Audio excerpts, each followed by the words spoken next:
What is social media exactly?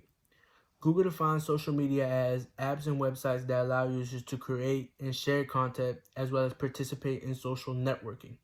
Me personally, I believe social media is the new wave of communication and interaction between one another. Social media came about through the creation of the internet, which allowed us to communicate through computers. One of the very first social media platforms was called 6degree, which allowed users to create profiles, add friends, and interact with one another. Sound familiar? Because it is. A lot of apps have been built around the concept of 6degree, such as Facebook, Twitter, Instagram, you name it. All the apps basically are the same as 6degree. But why is it that 6degree isn't around anymore? Because 6degree lost its popularity over time, which lost its users, which eventually had to shut down. Many apps have suffered the same consequences, even big names like Facebook. But Facebook has been able to maintain due to the different features it keeps adding and adding to its platform. Social media has become a battlegrounds for different platforms over the past years, but that can better benefit us. So, what is social media really for? What does it help with? What are benefit from it? To better understand social media, we will discuss how social media connects us, how social media makes us feel, and how some people take advantage of other people using social media. One of the things social media does really well is helps us connect with each other. One of the things that social media does is it lets us communicate with one another without even being close to each other. Me personally, when I first started using social media, it was because I wanted to see what my friends were doing, I wanted to see what my family was doing, and I wanted to be able to keep in touch with them. The Pew Research Center of December 22, 2011 recorded that 67% of social media users use social media to connect with friends and family, which is a pretty solid reason to use social media, considering that everyone, almost everyone, can be found on Facebook these days. The History Cooperative of June 16, 2015 stated that Facebook has over 2.3 billion users and is the third most used app behind Google and YouTube. It's kind of hard not to see how people would not use Facebook when multiple people are on Facebook and when the app is just keeps growing and keeps providing more and more features every time.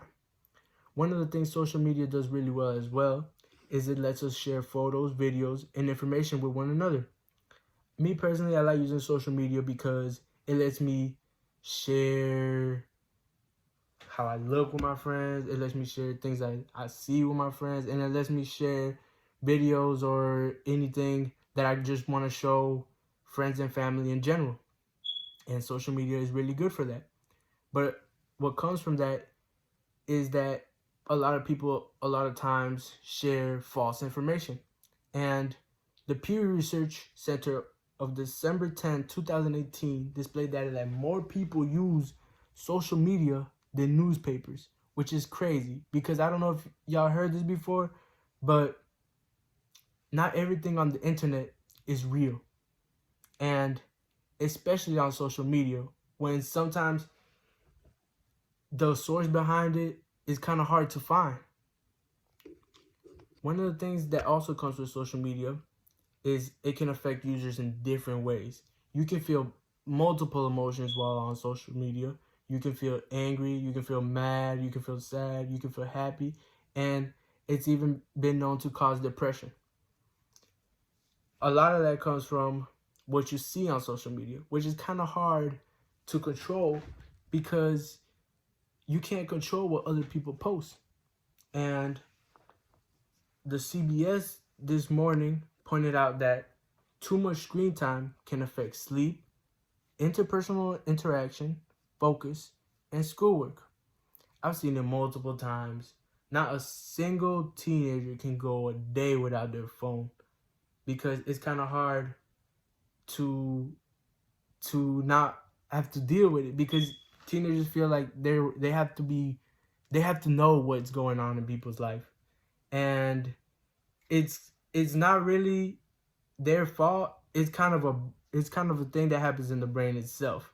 And the CBS this morning also stated that screen time can trigger dopamine, which can affect a person's craving and desire, which is probably the reason why we're so addicted to social media. One of the things that comes with social media is dealing with the people. Because social media is open to everyone, how can you really know who's who when it's as easy as a click of a button to find a picture of someone and use it as yourself? I've seen it multiple times. It's happened to me as well. One of the problems that teenagers face with social media is cyberbullying, because teenagers feel that they can hide behind a screen and they're not up close, they're not seeing the hurt they're doing behind, that there's no damage done. But in reality, any of the words can hurt anyone.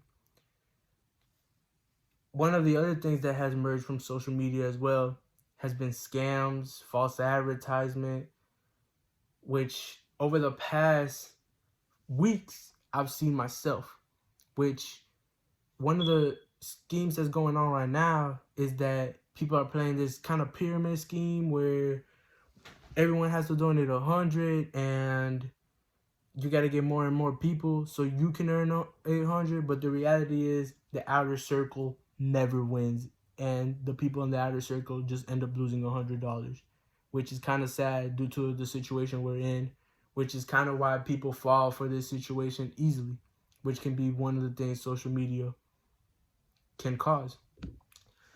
In conclusion, social media hasn't been around that long, and we're still trying to figure out how it works and how it can help us, really. And it's kind of hard not to see a future without social media. So it's kind of something we should all be aware of and all be informed of.